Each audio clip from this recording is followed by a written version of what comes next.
Haupa, azken egunetan askotxotan gertatzen diardu paziente bati tokatzen jatala azaltzia minan papela, mina ona dala eta mina neurri baten lagungarri xabe Batez be tendinitis, tendinopatia kasuetan eta bestelako arazo artikularretan, ezta? Modu laburrian esan da, personiak bere eguneroko aktibitatean mina hartzen da benian, arazo baino lagungarrisa zergaitxik dan esan nahiko notzueke. Ein kontu, minan papela da kotxe baten olixofaltia erakusten dezkuan piloto gorrixak papela da. Zuk korputza erabiltzen duzu, minik ez dao, eta ez dao arazorik segi bintzeit. Baina alako baten mina agertzen da. Min horrek adierazten detzuana da zure ahalmenen mugetara ailegau zarela.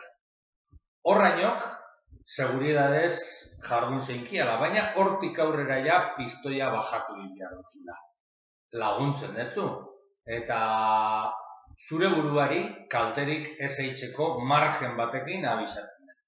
Orduan, kaso etxen baetzazu korputzari eta mina agertziakin batera lagaitzen baduzu aktibitatea, deskantzu hartzen baduzu edo beste barik aktibitatean intensidadia bajatzen baduzu, korputzari lagundu ingotzazu bere gaitxasuna gehitzen eta segurazki urrengo xamunian edo urrengo joaten zaranian barriro korrekan etxera edo danadalako ariketia itxera, igarriko zu minan muga hori arutzago, koska bat arutzago da.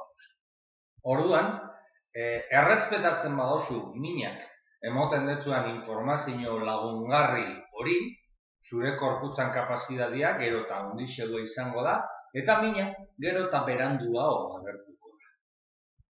Forma horretan behiratizu mina agertzen danian, hau da, mina bera ez da problemia. Ez zara desespero egin behar, hamen dao mina, ez da joaten sekulan, ez. Ez forma horretan behiratu. Eta behiratu, ostera, min hori, zure progresinuan, zure rekuperazioan lagungarri xadan faktore baten modura. Hori da, modu horretan hartzia da, rekuperazio bizkorra baten dakasun tresna garrantzitsuetako bat. Gozatu zure mina eta honegin.